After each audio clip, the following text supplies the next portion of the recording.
કેમ નજીક national highway number 48 ઉપર એલપીજી સિલિન્ડર ભરેલો ટેમ્પો પલટી મારી જતા અકસ્માત સર્જાયો હતો। આ અકસ્માતને પગલે ટ્રાફિક જામના દ્રશ્યો જોવા મળ્યા હતા।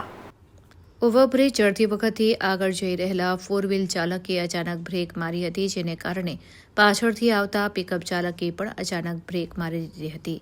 આ જ સમયે ટેમ્પો ચાલકે સ્ટીયરિંગ પરથી કાબુ ગુમાવી દીધો હતો। પરિણામે સિલિન્ડર ભરેલો ટેમ્પો હાઈવેના ડિવાઈડર સાથે અથડાઈને સીધો પલટી મારી ગયો હતો।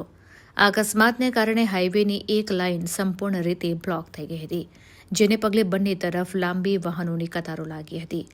આ ઘટના અંગે જાણ થતાં જ સુરત જિલ્લા ટ્રાફિક પોલીસ અને NHIની ટીમ તાત્કાલિક સ્થળ ઉપર પહોંચી હતી અને ક્રેનની મદદથી ટેમ્પોને ઊભો કરવાની કામગીરી હાથ ધરી હતી।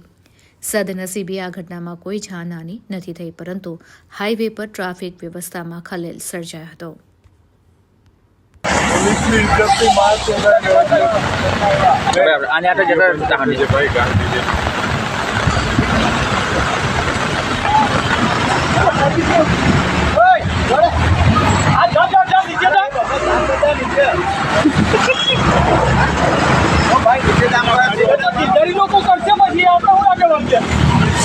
આવાનો ફોટો વિડીયો નહીં લેવાનો લે।